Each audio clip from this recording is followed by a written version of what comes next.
ಲೋಚನನ್ನ ಶುಂಭಾಸುರ ಆ ಒಂದು ಜಗನ್ಮಾತೆಯನ್ನ ಹೋಗಿ ಮುಂದೆಲೆಯನ್ನು ಎಳೆದುಕೊಂಡು ಬಾ ಅಂತ ಹೇಳಿ ಶುಂಭಾಸುರ ಆ ಹೆಣ್ಣಿನ ತಲೆಯನ್ನು ಎಳೆದುಕೊಂಡು ಬಾ ಅಂತ ಹೇಳಿ ಬಹಳ ಲಘುವಾಗಿ ಮಾತಾಡಿ ಕಳಿಸ್ತಾನೆ.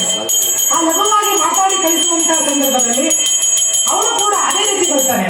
ಮುಂದೆಳೆಯ ಇಳಿದೆಳೆಯ ನಂದು ಬಂದು ರೂಪಲೋಚನ ಅಂದು ಪರದೇವತೆಗೆ ಹೂಂಕಾರದಲ್ಲಿ ಭಸ್ಮಾದ. ಆಕೆಯನ್ನು ಹೊಡಿಲಿಲ್ಲ, ಬರೀ ಒಂದು ಹೂಂಕಾರ ಹಾಕಿಲ್ಲ ಅಷ್ಟೇ.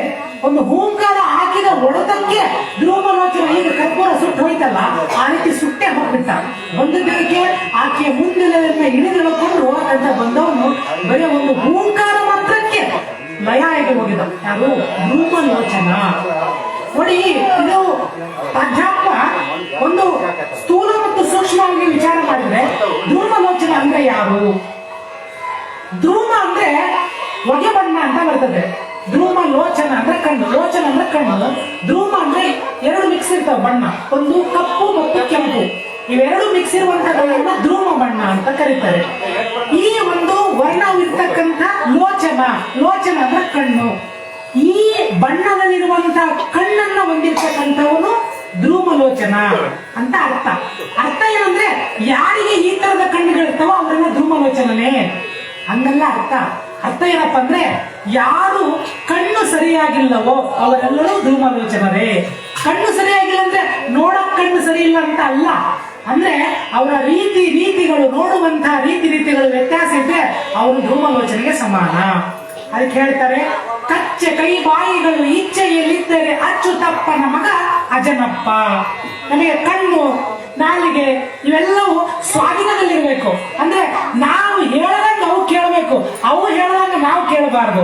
ಅಕಸ್ಮಾತ್ ಅವು ಹೇಳದಂಗ ನಾವು ಕೇಳಕತ್ತೀವಿ ಅಂದ್ರೆ ಇದು ಒಂದು ದೊಡ್ಡ ಬಂಡಿ.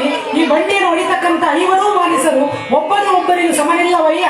ಅದರ ಇಚ್ಛೆಯ ನರಿತು ನಡೆಯದಿದ್ದರೆ ಅದು ಅಚ್ಚು ಮುರಿಯಿತ್ತು ಗುಹೇಶ್ವರ ಅಂತ ಹೇಳ್ತಾರೆ ಅಲ್ಲಮ ಪ್ರಭುಗಳು. ಇದು ಒಂದು ದೊಡ್ಡ ಬಂಡಿ. ಈ ಬಂಡಿಯನ್ನು ನಡೆಸ್ತಕ್ಕಂಥವ್ರು ಎಷ್ಟು ಜನ ಅಂದ್ರೆ 5 ಮಂದಿ ನಡೆಸ್ತಿದ್ದಾರೆ ಮಾನಿಸರು. ಒಬ್ಬರು ಸಮ ಇಲ್ಲ. ಅವರ ಪಂಚೇಂದ್ರಿಯಗಳು ಅಂತ ಕರೀತಾರೆ. ಯಾರು? ಕಣ್ಣು, ನಾಲಿಗೆ ಮತ್ತು ಮೂಗು, ಚರ್ಮ, ಇವೆಲ್ಲವೂ ಪಂಚೇಂದ್ರಿಯಗಳು. ಇವುಗಳು ಒಬ್ಬರಿಗೊಬ್ಬರು ಸಮ ಇಲ್ಲ. ಇವುಗಳನ್ನ ಹತೋಟಿಯಲ್ಲಿ ಇಟ್ಕೋಬೇಕು ಅಂದ್ರೆ ಕೆಲವೊಂದು ಮೂಲ ಸಾಧನೆಗಳಿದಾವೆ, ಅದನ್ನ ನಾವು ಮಾಡಲೇಬೇಕು. ಈ ಜೀವನದೊಳಗ ಉಜ್ಜೀವನವನ್ನು ನಡೆಸಬೇಕಾದ್ರೆ, ಒಂದು ಬಲಿತ ಜೀವನ ನಡೆಸಬೇಕಾದ್ರೆ, ಸಾರ್ಥಕವಾದ ಜೀವನ ನಡೆಸಬೇಕಾದ್ರೆ ಇವುಗಳನ್ನ ಹತೋಟಿಯಲ್ಲಿ ಇಟ್ಕೋಬೇಕು. ನಾಲಿಗೆ, ಕಣ್ಣು ಇವುಗಳು ಸರಿಯಾದ ಇರದಿದ್ದರೆ ಈ ಜೀವನ ಏನಾಗ್ತದಂದ್ರೆ ಒಂದು ಕೆಟ್ಟು ಹೋಗ್ತದೆ ಅಂತಕ್ಕಂಥ ಒಂದು ವಿಚಾರವನ್ನ ಈ ಒಂದು ಧ್ರುವಲೋಚನ ಅಧ್ಯಾಯದೊಳಗೆ ಹೇಳುವಂಥದ್ದು. ಆ ಒಂದು ಧ್ರುವಲೋಚನ ನಮ್ಮೊಳಗೆ ಇದಾವಲ್ಲ, ಅದನ್ನ ಯಾವ ರೀತಿಯಲ್ಲಿ ನಾವು ಸೆರೆ ಬಡಿಬಹುದು ಅಂತ ಒಂದು ವಿಚಾರವನ್ನ ಕೇಳ್ತಾ ಹೋದ್ರೆ ಅದಕ್ಕೆ ದೇವಪುರಾಣ ನಮಗೆ ಸರಿಯಾದ ಮಾಹಿತಿಯನ್ನು ಕೊಡುತ್ತದೆ. ಯಾಕಂದ್ರೆ ಇದು ಸಾಮಾನ್ಯ ಗ್ರಂಥ ಅಲ್ಲ, ಇದನ್ನು ಸಾಮಾನ್ಯವಾಗಿ ಓದುವಂತಿಲ್ಲ, ಕೇಳುವಂತಿಲ್ಲ. ಯಾಕಂದ್ರೆ ಅಭೂತಪೂರ್ವವಾಗಿರ್ತಕ್ಕಂಥ ಗ್ರಂಥ. ಸಾಕ್ಷಾತ್ ಬಗಳಾಂಬುಕಿಯೇ ಆ ಚಿದಾನಂದ ಅವಧೂತರಿಗೆ ಅವರು ಅಮ್ಮ ನಿಂತ್ಕೊಂಡು ಹೇಳ್ತಾ ಇದ್ದಾಳೆ, ಅವರು ಕುತ್ಕೊಂಡು ಬರುತ್ತಾ ಇದ್ದಾರೆ. ಇದು ನಾವು ನೀವು ಯಾರು ಬರೆದಿರ್ತಕ್ಕಂಥ ಪುಸ್ತಕ ಅಲ್ಲ, ಇದು ಸಾಕ್ಷಾತ್ ಚಿದಾನಂದ ಅವಧೂತರು ತಾಯಿಯ ಮುಖಾರವಿಂದದಲ್ಲಿ ಬಂದಿರತಕ್ಕಂಥ ಮಾತುಗಳನ್ನೇ ಬರೆದಿದ್ದಾರೆ. ಹಾಗಾಗಿ ಇದನ್ನ ಕೇಳುವಂತವರಿಗೆ ಹೇಳುವಂತವರಿಗೂ ಪುಣ್ಯ ಪ್ರಾಪ್ತಿ ಬರುತ್ತದೆ. ಕೇಳುವಂತವರು ತುಂಬಾ ಶ್ರವಣಾರ್ಥಿಗಳು ಗಮನ ಇಟ್ಟು ಕೇಳಿದ್ದೆ ಆದರೆ ಮೋಕ್ಷಕ್ಕೆ ಎದುರಾಗ್ತಾರೆ ಅಂತ ವಿಶೇಷವಾದ ಗ್ರಂಥ. ಎಲ್ಲ ಗ್ರಂಥಗಳೆಲ್ಲ ಈ ಗ್ರಂಥ. ಹಿಂದೆ ಸತ್ತವರ ಕಥೆ ಇದಲ್ಲ, ಮುಂದೆ ಬೆಳೆದವರ ಕಥೆ ಇದಲ್ಲ, ಕುಲದ ಕಥೆ ಇದಲ್ಲ, ಮದುವೆ ಮುಂಚೆಗಳ ಕಥೆ ಇದಲ್ಲ, ನಮ್ಮ ನಿಮ್ಮೆಲ್ಲರ ಕಥೆ, ನಮ್ಮ ಉದ್ಧಾರದ ಕಥೆ ಇದು.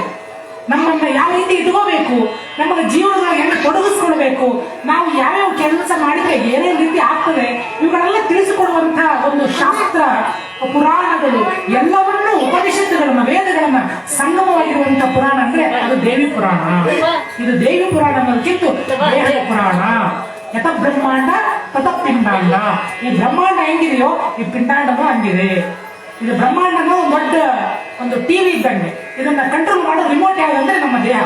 ನಾವಿಲ್ಲಿ ಏನ್ ಚಾನಲ್ ಚೇಂಜ್ ಮಾಡ್ಬೇಕು ಅದನ್ನ ನಾವಿಲ್ಲಿ ಚೇಂಜ್ ಮಾಡ್ಕೊಂಡ್ರೆ ಅಲ್ಲೆಲ್ಲ ಚೇಂಜ್ ಆಗ್ತದೆ. ಇಡೀ ಜಗತ್ತಿನೊಳಗೆ ಏನ್ ಪರಿವರ್ತನೆ ಆಗ್ಬೇಕಲ್ಲ, ಇಲ್ಲಿ ಪರಿವರ್ತನೆ ಆದ್ರೆ ಎಲ್ಲವೂ ಪರಿವರ್ತನೆ ಆಗ್ಬಿಡ್ಬೋದು. ಇದು ಬ್ರಹ್ಮಾಂಡ ಪಿಂಡಾಂಡಕ್ಕೂ ಒಂದಕ್ಕೊಂದೇನಿದೆ ಅಂದ್ರೆ ಸಂಬಂಧ ಇದೆ. ಅದರ ಸಂಬಂಧವನ್ನು ಹೆಂಗ ತಿಳ್ಕೋಬೇಕು ಅನ್ನೋದನ್ನ ಹೇಳ್ಕೊಡ್ತದೆ ದೇವಿ ಪುರಾಣ. ಕತ್ತಲಲ್ಲಿ ಹೋಗೋರಿಗೆ ಬ್ಯಾಟ್ರಿ ಇದ್ದಂಗೆ, ಒಂದು ದೊಡ್ಡ ಹೆಡ್ಲೈಟ್ ಇದ್ದಂಗೆ. ಯಾವುದು? ದೇವಿ ಪುರಾಣ. ಸರಿಯಾಗಿ ಸಾಧನೆ ಮಾಡಿಕೊಂಡ್ರೆ, ಸರಿಯಾಗಿ ಯೋಗ್ಯರಿಂದ ಇದನ್ನ ತಿಳ್ಕೊಂಡ್ರೆ, ಒಳ್ಳೆಯ ಮಾರ್ಗದರ್ಶನದಿಂದ ಏನಾದರೂ ಓದ್ಕೊಂಡ್ರೆ ಅದ್ಭುತವಾದ ಲಾಭಗಳಿದ್ದಾವೆ. ದೇವಿ ಪುರಾಣ ಎಲ್ಲಾ ರೀತಿಯಿಂದಲೂ ಲಾಭಗಳಿದೆ ಇರ್ತಕ್ಕಂಥದ್ದು ಶಕ್ತಿಯುತವಾದ ಗ್ರಂಥ ದೇವಿ ಪುರಾಣ. ಇಲ್ಲಿ ಬರತಕ್ಕಂಥ ಧೂಮಲೋಚನ ಮೊದಲಾಗಿರ್ತಕ್ಕಂಥವೆಲ್ಲ ನಮ್ಮೊಳಗಿರ್ತಕ್ಕಂಥ ಅರಿಷಡ್ ವರ್ಗಗಳ ರೂಪ. ಅವುಗಳನ್ನ ನಾವು ನಿಯಂತ್ರಣದಲ್ಲಿ ಹೆಂಗಿಡಬೇಕು? ಇವುಗಳಿಲ್ಲದ ಜೀವನ ಇಲ್ಲ. ಕಾಮ ಆಗಲಿ, ಕ್ರೋಧ ಆಗಲಿ, ಮೋಹ ಆಗಲಿ, ಮದ ಆಗಲಿ, ಮತ್ಸರಾಗಲಿ, ಇವೆಲ್ಲವೂ ಜೀವನಕ್ಕೆ ಪರಿಪೂರ್ಣವಾಗಿ ಬೇಕಾದಂಥದ್ದು. 6 ಯೋಗ್ಯವಾಗಿರುವಂಥದ್ದು. ಅವು 6 ನಮ್ಮಲ್ಲಿ ಯೋಗ್ಯವಾಗಿದ್ರೆ ಆರೋಗ್ಯವಾಗಿರ್ತಾನೆ ಮನುಷ್ಯ. 6 ಅಯೋಗ್ಯವಾದ್ರೆ ಅನಾರೋಗ್ಯಕ್ಕೀಡಾಗ್ತಾನೆ ಮನುಷ್ಯ. 6 ಯೋಗ್ಯವಾಗಿರುವಂಥದ್ದು ನಮ್ಮಲ್ಲಿ ಇರಬೇಕು. ಅದಕ್ಕೆ ಹಿರಿಯರೆಲ್ಲ ಕೇಳ್ತಿದ್ರು, ಆರೋಗ್ಯವೇ ಅಂತ ಕೇಳ್ತಾ ಇದ್ರು. ಇದರ ಗುಟ್ಟು ಏನಪ್ಪಾ ಅಂದ್ರೆ 6 ನಿಮ್ಮಲ್ಲಿ ಯೋಗ್ಯವಾಗಿದಾವೆ ಅಂತ ಅರ್ಥ. 6ರಲ್ಲಿ ಯಾವ್ದಾದ್ರು ಒಂದು ಕೈ ಕೊಟ್ರೆ, ಕಾಮ ಹೆಚ್ಚಿಗೆ ಆತಂದ್ರೆ, ಕ್ರೋಧ ಹೆಚ್ಚಿಗೆ ಆತಂದ್ರೆ, ಮದ ಹೆಚ್ಚಿಗೆ ಆತಂದ್ರೆ ಯಾವ್ದಾದೊಂದು ರೋಗ ಬರ್ತದೆ. ಅವು ಹೆಂಗಿರ್ಬೇಕಂದ್ರೆ ಜೀವನದಲ್ಲಿ ಸಮಾನ ರೀತಿಯಲ್ಲಿ ಇರಬೇಕು. ಇದರಲ್ಲಿ ಏನಾದ್ರೂ ಸ್ವಲ್ಪ ವ್ಯತ್ಯಾಸ ಆಯ್ತು ಅಂದ್ರೆ ರೋಗಕ್ಕೀಡಾಗ್ತಾನೆ ಮನುಷ್ಯ. ಇವೆಲ್ಲವೂ ನಿಯಂತ್ರಣದಲ್ಲಿ ಹೆಂಗ್ ಇಟ್ಕೋಬೇಕು ಅಂತ ದೇವಿ ಪುರಾಣ ಹೇಳುತ್ತದೆ. ಅದಕ್ಕೆ ಆರೋಗ್ಯ ಶಾಸ್ತ್ರನೂ ಕೂಡ ಹೇಳುತ್ತದೆ.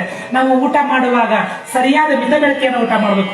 ಹಿತ್ತು ಬುಕ್, ಋತ್ತು ಬುಕ್, ಮಿತ್ತು ಬುಕ್ ಅಂತ 3 ರೀತಿಯ ಒಂದು ಉಪಹಾರವನ್ನು ಕೂಡ ಹೇಳ್ತಾರೆ. ನಮ್ಮಲ್ಲಿ ನಮ್ಮ ತರಗಳೆಲ್ಲವೂ ನಿಯಂತ್ರಣದಲ್ಲಿ ಇರ್ಬೇಕಪ್ಪ ಅಂದ್ರೆ ಊಟದಲ್ಲಿ ಮೊದಲು ಏನ್ ಮಾಡ್ಬೇಕು? ನಾವು ನಿಯಂತ್ರಣದಲ್ಲಿ ಇಟ್ಕೊಳ್ಬೇಕು.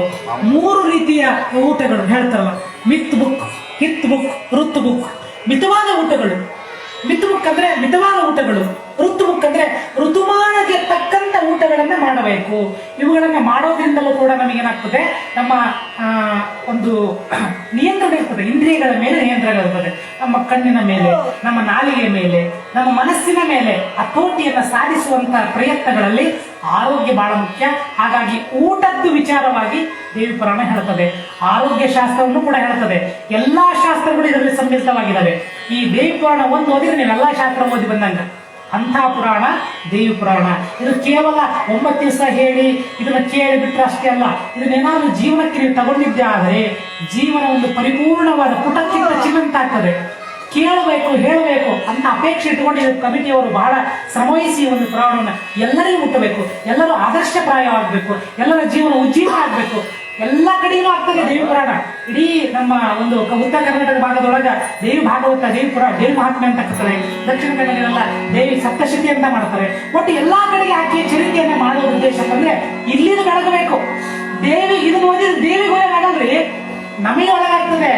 ದೇವಿ ದೇಹದೊಳಗಿದಾಳಲ್ಲ, ಈ ದೇಹವನ್ನ ಸೌಖ್ಯವಾಗಿರ್ಬೇಕಪ್ಪ ಅಂದ್ರೆ ಈ ದೇವಿ ಪುರಾಣ ನಮಗೆ ಮಾರ್ಗದರ್ಶನ ಮಾಡ್ತದೆ.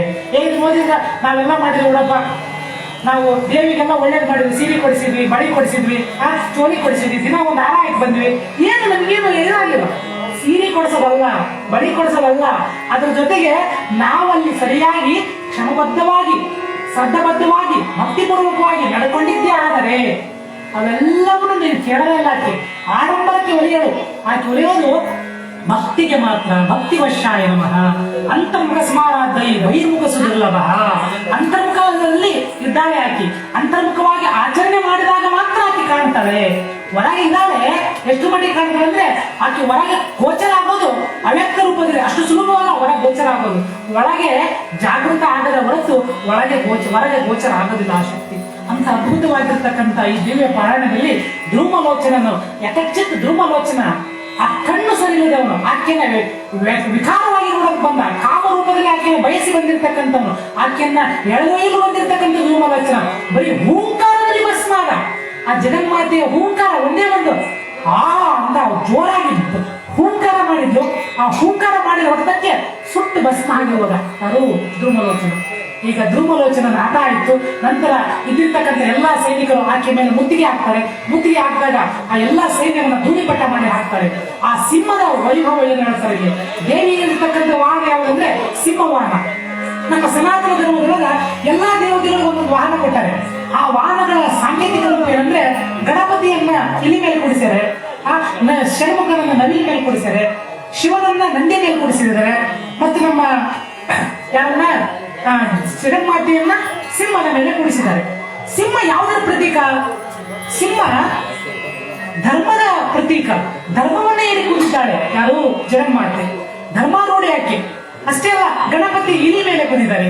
ಇಲಿ ಅದು ಚಂಚಲ ಚಂಚಲಶೀಲ ಅಂತ ಚಂಚಲಶೀಲದ ಮನೆಯ ಮೇಲೆ ಕೂತ್ಕೊಂಡಿರ್ತಕ್ಕಂಥ ಒಂದು ಗಣಪತಿ. ಇವುಗಳಿಗೆಲ್ಲ ಒಂದೊಂದು ಸಾಂಕೇತಿಕ ರೂಪ ಕೊಟ್ಟಿದ್ದಾರೆ ನಮ್ಮ ಪುರಾತನರು.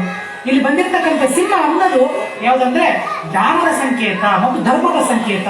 ಆ ಧರ್ಮದ ಮೇಲೆ ಕೂತವಳು ಯಾರಪ್ಪ ಅಂದ್ರೆ ಆ ಧರ್ಮ ದೇವತೆ ಆಗಿರ್ತಕ್ಕಂಥ ಜಗನ್ಮಾತೆ. ಈಗ ಆ ಶಸ್ತ್ರದ ಅಸ್ತ್ರಗಳಿಂದ ಮತ್ತು ಸಿಂಹದ ನಖದ ಹೊಡೆತದಿಂದ ಆ ಒಂದು ಅಧರ್ಮಿಗಳಾಗಿರ್ತಕ್ಕಂಥ ರಾಕ್ಷಸರನ್ನೆಲ್ಲ ಆ ಧರ್ಮ ರೂಪವಾಗಿರ್ತಕ್ಕಂಥ ಸಿಂಹ ಎಲ್ಲರನ್ನು ಸಾಯಿಸುವಂಥದ್ದು. ನಮ್ಮ ಭಗವದ್ಗೀತೆಯಲ್ಲಿ ಉದ್ಘಾರವಾದ ಮಾತು ಧರ್ಮೋ ರಕ್ಷತಿ ರಕ್ಷತ ಅಂದ್ರೆ ಆ ಸಿಂಹ ಅಧರ್ಮವಾಗಿರ್ತಕ್ಕಂಥ ರಾಕ್ಷಸರನ್ನ ತನ್ನ ಚೂಪಾದ ಉಗುರುಗಳಿಂದ ನಖಗಳಿಂದ ಸಂಹರಿಸುವಂತಹ ಸೂಕ್ಷ್ಮವಾದ ವಿಚಾರಗಳನ್ನ ಇಲ್ಲಿ ಕೊಡ್ತಾ ಇದ್ದಾರೆ. ಅಷ್ಟೇ ಅಲ್ಲ, ಈ ರೀತಿಯಾಗಿ ಆ ಧೂಮಲೋಚನ ಸೈನ್ಯ ನಾಶ ಆಗಿ ಹೋಯಿತು. ಧೂಮಲೋಚನ ಸೈನ್ಯ ನಾಶ ಆದ ತಕ್ಷಣ ಈಗ ಕೂಡಲೇ ಆ ಶುಂಭ ಚಂಡಮುಂಡರು ಅಂತಕ್ಕಂಥ ರಾಕ್ಷಸರಿಗೆ ಅಪ್ಪಣೆ ಕೊಡ್ತಾರೆ. ಈ ಚಂಡಮುಂಡರು ಎಂಥ ಪ್ರಭಾವಶಾಲಿಗಳಪ್ಪ ಅಂತಂದ್ರೆ ಅತ್ಯಂತ ಪ್ರಭಾವಶಾಲಿಗಳು. ಹಾಗಾಗಿ ದೇವಿ ಅವರಿಬ್ಬರನ್ನು ಸಂಹಾರ ಮಾಡಿ ಆಕೆಗೊಂದು ವಿಶೇಷವಾದ ನಾಮ ಬರ್ತದೆ. ಅದು ಯಾವುದಂದ್ರೆ ಚಾಮುಂಡಿ ಅಂತಕ್ಕಂಥ ಹೆಸರು ಬರ್ತದೆ. ಚೆಂಡನನ್ನು ಕಡಿಯಲಿಕ್ಕೆ ದೇವಿಗೆ ಚಂಡಿ ಎಂಬುವ ನಾಮವಾಯಿತು. ಚೆಂಡ ಮುನ್ನೂರಿಬ್ಬರನ್ನು ಸಂಹರಿಸಿಗೆ ದೇವಿಗೆ ಕಂಡಿರುವ ನಾಮವುದು ಚಾಮುಂಡಿ ಅನಿಸಿ ಕರೆಸಿಕೊಂಡಾಳೆ ಕಲ್ಯಾಣಿ ಮಕ್ಕಳೇ ಕಾಳಿಕಾದೇವಿ ಅಂತ ಹೇಳ್ತಾರೆ. ಆ ಕಾಳಿಕಾದೇವಿಯನ್ನ ಚೆಂಡನನ್ನು ಕಡಿಯಲಿಕ್ಕೆ ದೇವಿಗೆ ಚಂಡಿ ಅಂತ ಹೆಸರು ಬಂತು. ಚೆಂಡ ಮುನ್ನೂರಿಬ್ಬರನ್ನು ಸಂಹಾರ ಮಾಡಲಿಕ್ಕೆ ಆಕೆಗೆ ಶಾಶ್ವತವಾದ ಹೆಸರು ಬಂತು. ಅದೇ ಚಾಮುಂಡಿ ಅಂತಕ್ಕಂಥ ಹೆಸರು. ಅದು ಏನು ಎನ್ನುವುದನ್ನ ಈಗ 12ನೇ ಅಧ್ಯಾಯದಲ್ಲಿ ನೋಡೋಣ. ಕೇವಲ ದೇವಿ ಪುರಾಣದಲ್ಲಿ ಅತ್ಯಂತ ಕಿರು ಅಧ್ಯಾಯ ಅಂದ್ರೆ ಈ 12ನೇ ಅಧ್ಯಾಯ. ಮಧ್ಯದಲ್ಲಿ ಮುಗಿಸೋಣ. ಎಲ್ಲರೂ ಗಮನ ಇಟ್ಟು ಅಧ್ಯಾಯವನ್ನ ಕೇಳಬೇಕಾಗಿ ಪ್ರಾರ್ಥಿಸಿಕೊಳ್ತೇನೆ.